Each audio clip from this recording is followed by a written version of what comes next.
Salam sejahtera. Hari ini kami dari kumpulan 6 dari tutorial B akan membentangkan kesan-kesan perkembangan teknologi di Itali. Ahli kumpulan kami terdiri daripada saya, juga anak lelaki kunci Kani, Masyitah binti Muhammad Nurizan, Tivia anak perempuan Ramu, Veralin B. Bukin, Nur Izzati binti Syafiq dan Syahira binti Ramzi.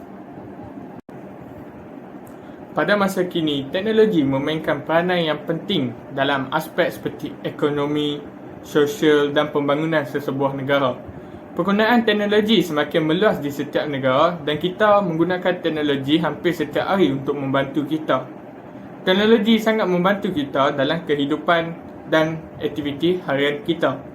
Negara Itali mengambil penting terhadap perkembangan teknologi di negara mereka. Oleh itu, kerajaan Itali telah memperkenalkan berbagai strategi dan dasar untuk mengembangkan teknologi. Antara dasar atau strategi yang diperkenalkan oleh negara Itali adalah Industria 4.0 dan Strategic Program on Artificial Intelligence. Antara dua teknologi yang terkenal di Itali adalah teknologi robotik dalam sektor kesihatan mereka dan pencetakan 3D. Assalamualaikum doktor, saya Masyitah binti Muhammad Nurizan dan nombor matrik saya adalah 157233. Saya akan menerangkan berkaitan dengan kesan positif ekonomi dalam pengaplikasian teknologi 4.0 di negara Itali. Okay. Terdapat dua kesan positif penggunaan teknologi 4.0 di Itali. Kesan yang pertama adalah peningkatan pertumbuhan GDP. Peningkatan ini adalah diterajui oleh teknologi artificial intelligence atau lebih dikenali sebagai AI. Pengaplikasian teknologi ini dalam negara Itali telah memberi hasil sebanyak 300 juta euro, iaitu peningkatan 15% daripada tahun 2019. Tambahan lagi, terdapat juga anggaran sebanyak 570 bilion euro terhadap GDP di negara Itali bagi tahun 2030. Anggaran ini adalah sebanyak 23%, iaitu lebih tinggi daripada garis dasar 2017. Seterusnya adalah kesan dari segi penginovasian kaedah pengeluaran dalam beberapa industri di mana bagi contoh ini adalah industri barang kemas dan juga industri bioperubatan di Itali. Penginovasian ini adalah dari teknologi pencetakan 3D, di mana dengan penginovasian ini juga telah meningkatkan jumlah pengeluaran produk dalam beberapa industri. Dalam industri barang kemas, pengaplikasian teknologi ini telah merubah corak pengeluaran produk sehingga produk bagi industri ini dapat direka minimum 10 hingga 3,200 model sehari. Manakala bagi industri bioperubatan, semasa berlaku COVID-19, alat perubatan iaitu injap untuk ventilator telah banyak habis digunakan di dalam beberapa hospital. Jadi, bagi mengatasi masalah ini, penggunaan teknologi pencetakan 3D telah digunakan dan telah mengubah corak pengeluaran produk tersebut.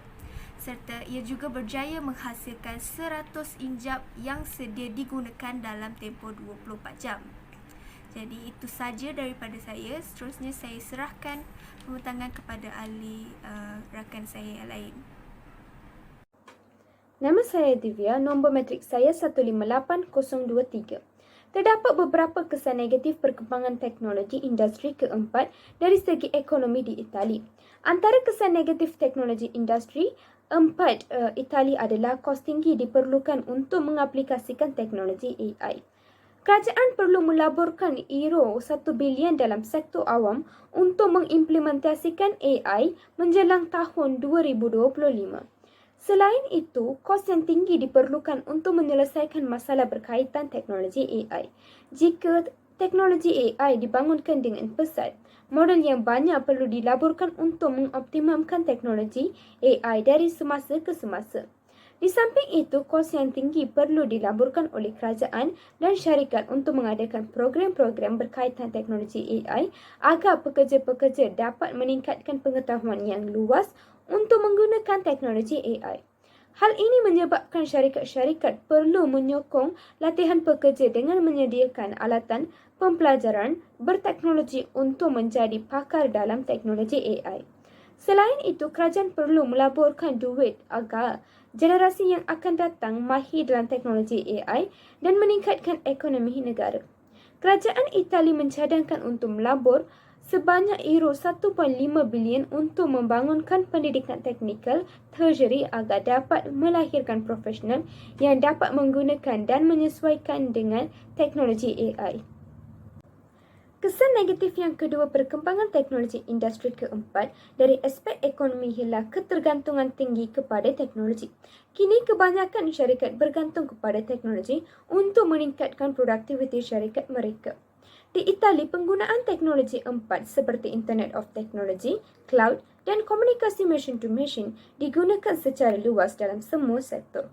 Selain itu, kini pengaplikasian teknologi AI lebih tertumpu kepada tugasan yang berulang secara automatik di pejabat dan pengurusan pelanggan.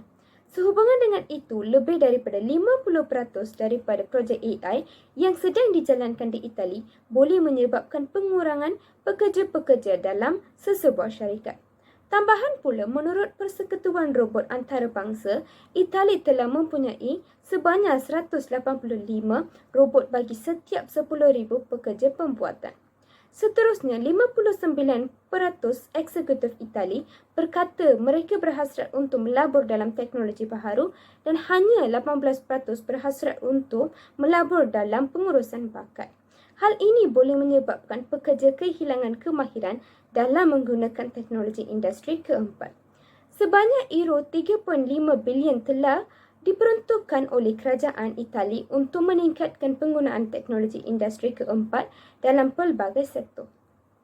Izzati binti Syafi'i akan meneruskan pembentangan dengan menerangkan kesan-kesan positif pengembangan teknologi dari aspek sosial. Perkembangan teknologi di Itali telah mendatangkan kesan dalam aspek sosial. Antara kesannya adalah kesan positif, dan kesan positif perkembangan teknologi 4.0 dalam aspek sosial di Itali adalah yang pertama, meningkatkan tahap kesihatan masyarakat. Teknologi yang tinggi dalam sistem robotik pastinya mempunyai kelebihan yang banyak berbanding pembedahan konvensional yang menggunakan tangan manusia. Penggunaan teknologi robot dalam pembedahan dapat membantu pakar-pakar bedah untuk menjalankan pembedahan yang sukar dan berisiko tinggi dengan lebih mudah. Salah satu sistem pembedahan robotik di Itali ialah Semani Segera System. Selain itu, Semani Segera System juga mengurangkan trombosis sebanyak 50%. Trombosis merupakan formasi kod darah di mana akan menyukarkan pembedahan makro. Penggunaan teknologi pencetakan 3D juga telah memberi kesan yang baik semasa pandemik COVID-19. Teknologi pencetakan 3D ini telah digunakan untuk menghasilkan injap respirator. Sebuah hospital di daerah Itali telah kehabisan injap respirator yang diperlukan untuk menghubungkan pesakit kepada mesin pernafasan. Sebagai solusinya, mesin pencetakan 3D ini digunakan untuk menghasilkan 100 injap respirator dalam masa 24 jam dan diagihkan kepada hospital tersebut. Penggunaan teknologi ini telah menyelamatkan puluhan nyawa di hospital tersebut. Selepas itu, mesin pencetakan 3D mula digunakan untuk membantu hospital dan pesakit COVID-19 di sekitar Itali.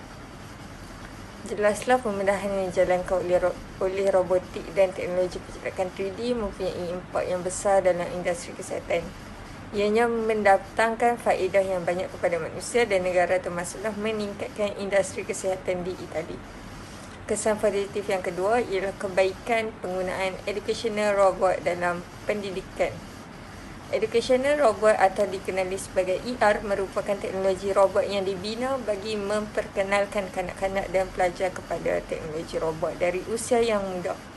Pada pendidikan rendah, ER menyediakan dan meningkatkan pelajar untuk membina teknologi robotik yang mampu menjalankan pelbagai tugas. Manakala di peringkat yang lebih tinggi, tahap kesukaran dan kompleks disiplin itu juga meningkat. Dan di Itali, ER telah digunakan di sebuah sekolah yang mengajar pelajar subjek yang bukan teknikal seperti matematik dan juga sains. Tetapi ER ini digunakan untuk mengajar drama dan bahasa Itali. Skrip yang dihasilkan akan ditulis dan dilakonkan oleh IR tersebut. Teknologi IR ini dapat menarik minat pelajar dalam bidang teknologi dan pendidikan serta meningkatkan kreativiti dan inovasi pelajar.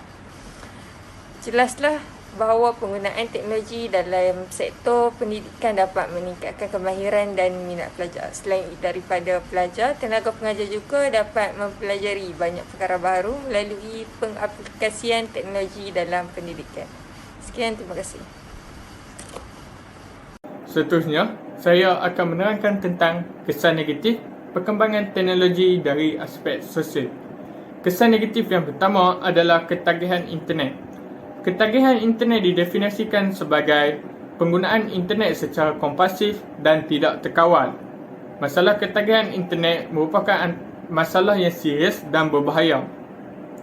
Menurut statistik laporan digital Itali 2022, telah berlakunya peningkatan pengguna internet secara mendadak di Itali, iaitu sebanyak 868,000 pengguna pada tahun 2022. Menurut sebuah kajian di Itali yang membuktikan berlakunya peningkatan ketagihan internet yang tinggi dalam kalangan remaja dan kanak-kanak disebabkan pandemik COVID-19.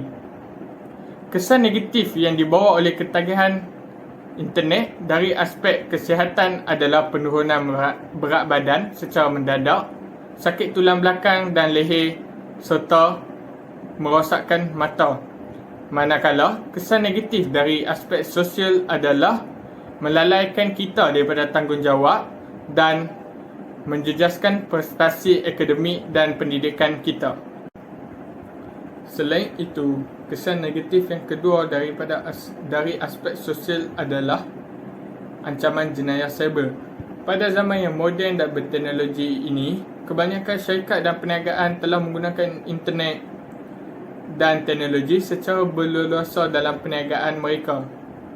Selain itu, pandemik COVID-19 juga telah mendorong syarikat dan perniagaan di Itali untuk mendigitalkan perniagaan mereka untuk menjamin kelangsungan operasi mereka. Antara jenis-jenis jenayah cyber yang berlaku di Itali adalah penggodaman, penipuan dan pelanggaran data peribadi. Telah dilaporkan berlakunya sebanyak 1,276 pelanggaran data peribadi pada tahun 2019 dan 1,574 pelanggaran data peribadi pada tahun 2020, dan ini menunjukkan tren menaik. Selain itu, pada awal tahun 2022, sebanyak 50 laman web kerajaan Itali telah digodam dan diserang oleh penggodam pro-Rusia Killnet. Oleh itu, kerajaan Itali telah mengambil langkah dan inisiatif untuk mengurangkan ancaman ini melalui penguasaan undang-undang dan strategi-strategi yang berkenaan. Terima kasih saya ucapkan kepada rakan saya Vera Lin Vibukin bernomor metrik 157366. Bahagian saya yaitu, saya akan menerangkan kesan teknologi terhadap alam sekitar. Teknologi 4.0 di Itali juga dapat memberi kesan kepada alam sekitar di Itali. Kesan positif yang pertama ialah pelepasan gas rumah hijau dapat dikurangkan dengan adanya pengeluaran bas hidrogen di Itali. Bas hidrogen dimulakan sekitar tahun 2008 di kawasan Bolzano, Itali. Bas hidrogen tidak mengandungi karbon monoksida dan bahan pencemar yang lain karena hanya berasaskan uap air dan haba, serta sel bahan api dan baterai. Panjang bas ini adalah berukuran 8 meter panjang. Berbekalkan jana kuasa hidrogen, bas akan lebih mudah digunakan karena kuasa hidrogen yang berunsur kimia boleh bertindak sebagai tenaga dengan kadar jangka panjang. Selain itu, penukaran sel bahan api juga mesra alam karena hidrogen akan bertindak dengan oksigen untuk menghasilkan air dan elektrik. Walaupun hidrogen bukan sumber tenaga, tetapi sebagai pembawa tenaga yang mesra alam dan bersih kepada alam sekitar di Italia. Dalam pada itu, European Commission dan Kesatuan Eropa menjalankan suatu plan khusus bagi mencapai tahap teknologi bersepadu mesra alam sehingga tahun 2050. negara tersebut akan bebas daripada pelepasan gas rumah hijau. Kesan positif yang seterusnya adalah pemantauan bencana alam dengan menggunakan teknologi drone Itali. Teknologi ini digunakan di Italia bagi fungsi yang berbeza. Penggunaannya dalam aspek alam sekitar adalah meluas karena mudah dan bebas daripada tenaga manusia. Keputusan data juga mudah diperolehi dengan segera. Hal ini demikian karena drone merupakan alat kawalan jauh menerusi sistem GPS, yaitu Global Positioning System daripada satelit. Di Italia, drone tidak diterbangkan pada waktu malam menurut undang-undang negara tersebut. Drone mesti dikendalikan sekurang-kurangnya 50 meter daripada orang ramai dan 150 meter dari kawasan bandar yang sesak. Pengendali drone tidak dibenarkan menerbangkan alat tersebut di atas orang ramai, termasuklah acara sukan, konsert, dan acara besar yang lain. Bagaimana caranya berfungsi? Drone boleh digunakan untuk diterbangkan di sekitar kawasan yang mengalami bencana alam menggunakan kamera tersembunyi dalam drone tersebut untuk meneruskan pencarian mangsa yang terselamat daripada bencana alam, bahkan untuk melihat keadaan selepas bencana alam itu berlaku. Data-data juga disimpan menerusi kamera di dalam drone, yaitu penderia kelembapan dan penderia lain bagi memudahkan pihak berkuasa menjalankan pencarian mangsa. Baiklah, seterusnya saya serahkan kepada saudari Sahira. Sahira binti Ramzi, nombor matrik 157377 akan menyambung pembentangan dengan kesan negatif perkembangan teknologi kepada alam sekitar. Yang pertama, teknologi elektrik dan elektronik menyebabkan berlakunya e-waste. Produk elektrik dan elektronik iaitu e-produk merupakan item wayar, litar atau komponen elektronik yang mempunyai penggunaan kaedah pengecasan bateri, termasuklah produk daripada peralatan dapur, elektrik, komputer hinggalah ke telefon bimbit. Selain untuk penggunaan domestik dalam seharian, e-produk menjadi semakin seiring dalam pengangkutan, perkara tenaga, kesihatan dan sistem keselamatan, menjadikannya keperluan sebahagian besar daripada masyarakat moden. Hal ini menjadi hidup lebih selesa dan lebih cekap untuk bekerja. Melalui data-data yang diperolehi, Itali ialah pengeluar e-waste terbesar di Eropah Selatan dengan bilangan 1063 kiloton e-waste dijana pada tahun 2019, yang mana hanya 369 kiloton dikira semula pada tahun 2020.